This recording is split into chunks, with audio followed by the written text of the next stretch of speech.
For this assignment, I went back to look at some old essays that I wrote regarding my teaching philosophy, and I found that many of my ideas highly correlated with that of culturally sustaining pedagogy. However, since I haven't been able to think about my own teaching philosophy in a while, I would say that the biggest challenge that I faced within this course and throughout the semester is trying to remember who I want to be as an educator.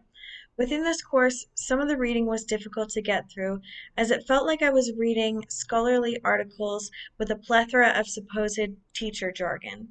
More often than not, I found myself irritated, not with what was being proposed by the authors, but by the way that the chapters were worded.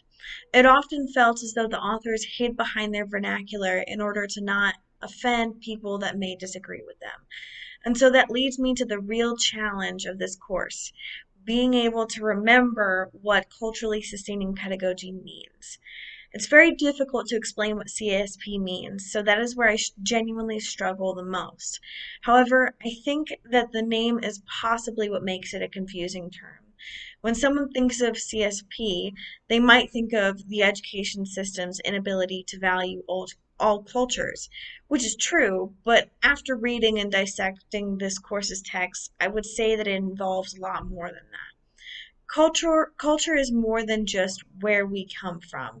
So CSP is a way to create a classroom environment wherein all students feel heard and recognized. Utilizing CSP strategies within the classroom can increase student engagement, connectedness, and critical and creative thinking. Each aspect is interconnected with one another, as rather than having a classroom focused solely on on the content being taught, CSP can build an environment where students are learning to think outside of the box and empathizing with all others around them. When thinking about CSP in my own classroom, I know that a core idea that I can incorporate into it is involving student interests.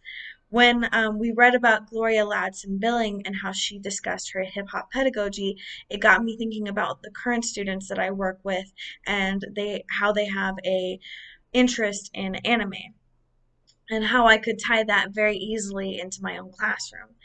In addition, I can also make sure that there is more time for my students to get to know one another and to encourage critical thinking and reflection of each other's work while remaining empathetic.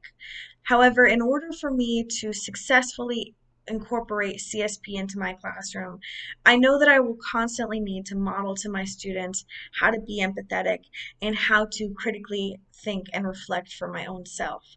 Overall, I feel that reading about CSP and taking this course has allowed me to remember who I want to be as an educator and has reinforced my beliefs with more strategies to utilize in the classroom.